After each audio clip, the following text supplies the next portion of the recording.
Mr. Pfluger. I believe he's a Red Raider, right? Is that right? Well, Mr. Well, Chairman, I know you represent I'm actually- Baylor. Well, I'm actually an Air Force Falcon. Oh, Air Force, so, that's right, right. a student athlete, which I don't know if we talked about service academies. Absolutely. Go ahead, I yield to you, That's a 5 minutes. special case. Thank you, Mr. Chairman.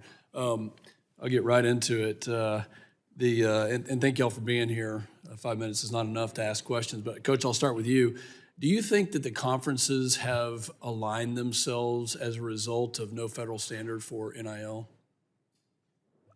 First of all, thank you for your service to our country as well.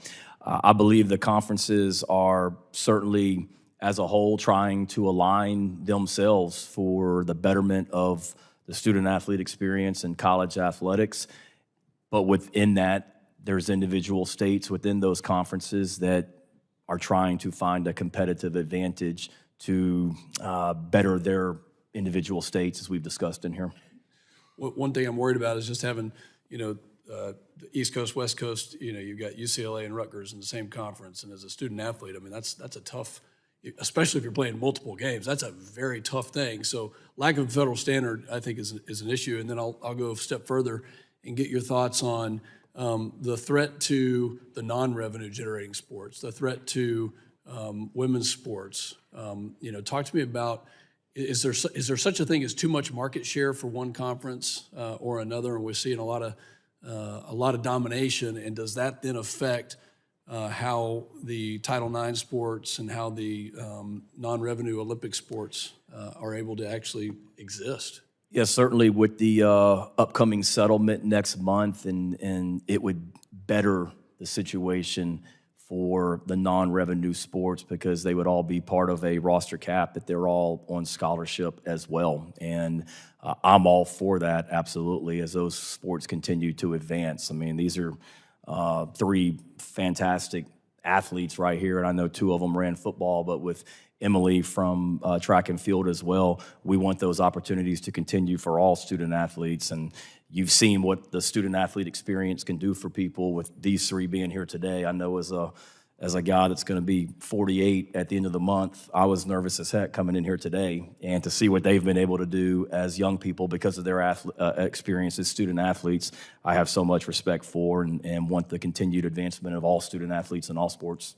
Mr. Chairman, there's a tweet by RG3. He says the soul of college football is dying because of money, allowing the Big Ten and SEC to get 4 automatic bids into another expanded college football playoff. Anyways, I want to enter this into the record because I think it's important.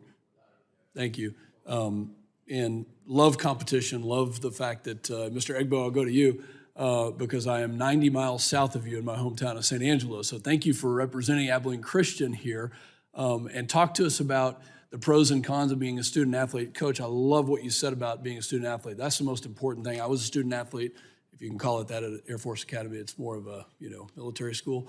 But talk to us about the opportunities that you've been provided because of being a student athlete.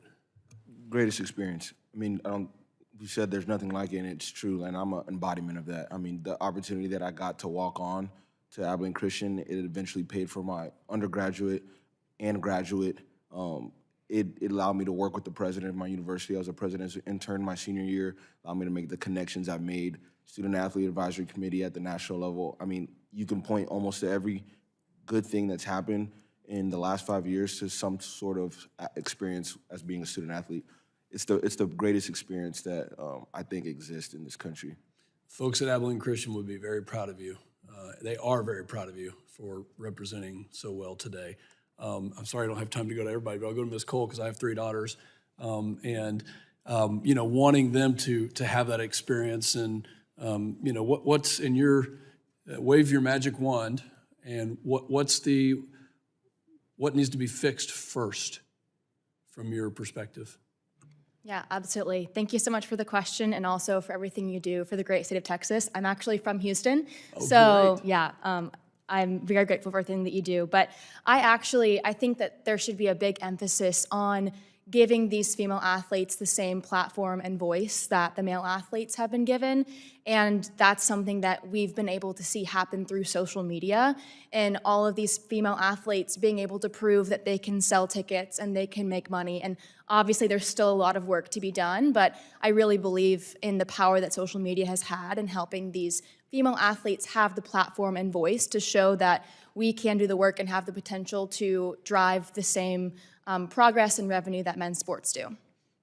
Fantastic. Mr. Chairman, I got to thank you for continuing to lead on this issue with all the other things that we're doing. Having these 3 student athletes here, but also the experience you get. I think you're right, Mr. Egbo, that learning how to be on a team, learning how to compete, that's a skill for life. And I know, Coach, by the way, Sandstorm, interesting how that's just been a phenomena that has taken off. That doesn't have anything to do with NIL. But Chairman, thank you for, it's the song they play in advance of the games in the South Carolina Gamecock football games. They have this European dance song that they play. He's heard it as a Gator when they've come to Columbia. Anyways, Mr. Chairman, great job, and I yield back.